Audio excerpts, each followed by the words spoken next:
What's up, everybody? Welcome back. So, as you know, the Saints just played. We played the Green Bay Packers in Green Bay, preseason football. Nothing too crazy. As everyone knows, it's preseason football. Don't get your panties in a bunch. But we just lost 20-10, so we are 0-2 this preseason. I've never really seen the Saints as like a huge preseason team because it's irrelevant. Like, we're not one of those teams that puts out our top guys for no reason. They're very cautious during the preseason, and that's what I like to see. But we just lost to the Green Bay Packers, but I feel like this game, we learned more than we did last week. Like, I feel like last week against, who the hell did we play last week? The Texans. I feel like we didn't learn as much as we did this week. Like, there wasn't really anything going on. I mean, we learned that Andy Dalton still has it, but that's about it. But we did learn a good bit this week, and we're going to talk about all of that today. So, the first thing I want to talk about is the fact that Ian Book played 4 entire quarters of football. I don't 100% understand what the reasoning behind that was. I don't know if KJ Costello is just not ready to step out on the field. Like, maybe he's not grasping the offense as well as he should yet. I don't know, but seeing him not get a single minute of playtime in the last 2 weeks has been kind of weird and kind of upsetting. I do want to see what KJ Costello has. But on the topic of Ian Book, I feel like he played a good bit better this week than he did last week. Now, I don't think he was perfect. There was a really, really big missed opportunity, and this was the play that made me mad most this entire game. It wasn't the interception. It was the overthrow to Kirk Merritt that should have been like an 80-yard touchdown, dude. And everyone was like, yo, it was a perfect throw. Merritt should have had. No, it was not. It was an overthrow. He had to overextend his body and try to haul that shit in. It should have been a throw, like a rainbow, dude, on the run. That should have been like an 80-yard touchdown. But of course, Ian Book did what he does best and overthrew the ball. But like I said, I feel like he played a little bit better today. He was 16 for 28 passing, which, I mean, isn't great. He had 113 passing yards, a passing touchdown, an interception, and was only sacked twice this week, which is good. Good to see the adjustments because in training or in the practices, he was getting destroyed by the Packers defensive line. They were getting pressure every single play. Now, I seen that the Saints were only sending like 3 receivers out with like 7 dudes blocking at once. That was because of, I guess, Green Bay's ability to get pressure on us, but that's probably one of the reasons he wasn't so efficient passing. There were a lot of plays in which he just didn't have a lot of options. There weren't a lot of players getting open, and that's just, it is what it is. Ian Book used his legs today, though. Dude picked up 49 yards on 7 rushing attempts, but the best play by Ian Book by far today was getting Chris Olave his first NFL touchdown. Chris Olave had, I believe it was a 12-yard receiving touchdown, but it was beautiful, dude. He did the little backflip to stay in bounds to score. Oh my God. That is what I've been waiting to see. After seeing that, you can now sit Chris Olave for the rest of the preseason. I do not want to see him until week 1. He is 100% NFL ready. He just has absolute shitbags throwing him the ball. It's pathetic. But Olave had 2 receptions for 28 yards and a touchdown.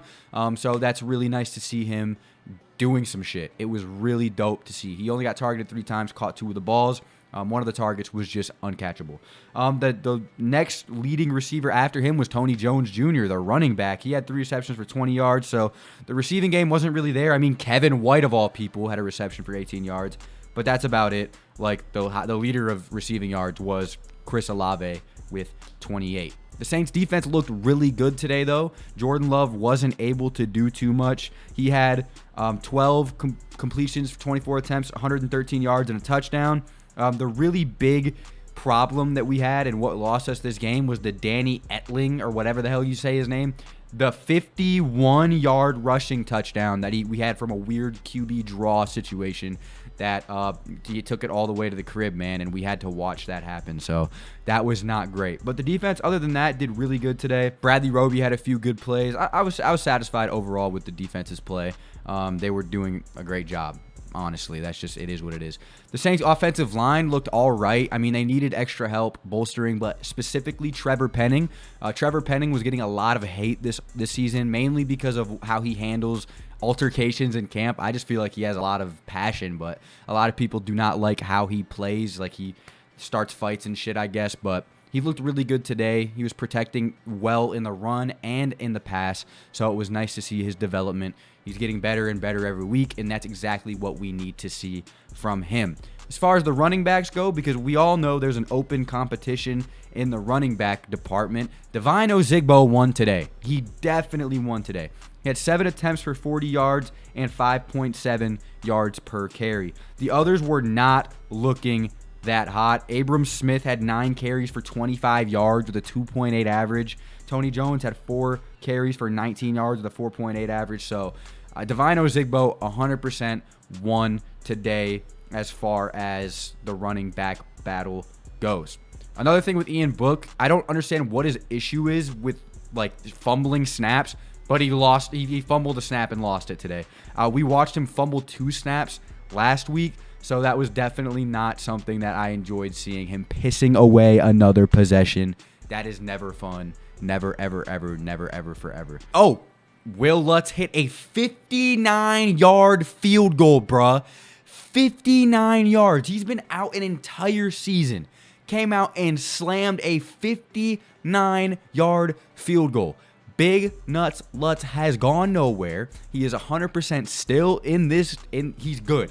He's in prime condition to go out there and be that clutch, great kicker that the New Orleans Saints were missing last year. And if we didn't have him, we would have John Parker Romo. He just came back to the roster yesterday and then went out, missed a 35-yard field goal, which was not a good look for him. He's probably going to end up right back where he was yesterday, and that was not on the roster. Let me know down in the comment section below what you guys think about this game. I was just happy to see Chris Olave score a touchdown. Ian Book was bad, but he was not unbearably bad. I still do think he does not have it, but I guess I don't know who's going to be playing next week. We'll just have to see if KJ Costello gets some reps. Is Andy Dalton going to get reps? Is Ian Book going to get more reps? I don't know, but we're just going to have to wait and see because obviously Jameis Winston is not ready to play in these preseason games, and I don't think they're going to try to push him out and make him do so.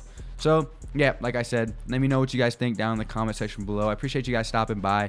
Make sure to check out the New Orleans Saints record prediction that I posted with Wyatt yesterday. It was a really dope video. I enjoyed recording it and putting it, or 2 days ago. I enjoyed recording it and putting it out. We put a lot of effort into it, so go check it out if you haven't done so already. Thank you guys so much for watching. I'll see you boys in the next one. There's going to be a lot of videos coming out now. I'm back in it. I missed doing YouTube videos so much, so being back is super dope. I missed you guys. So, like I said, let me know down in the comment section below what you think about today's game, your pros, your cons, your takeaways, all of it. Thank you guys so much for watching, and I'll see you boys in the next one.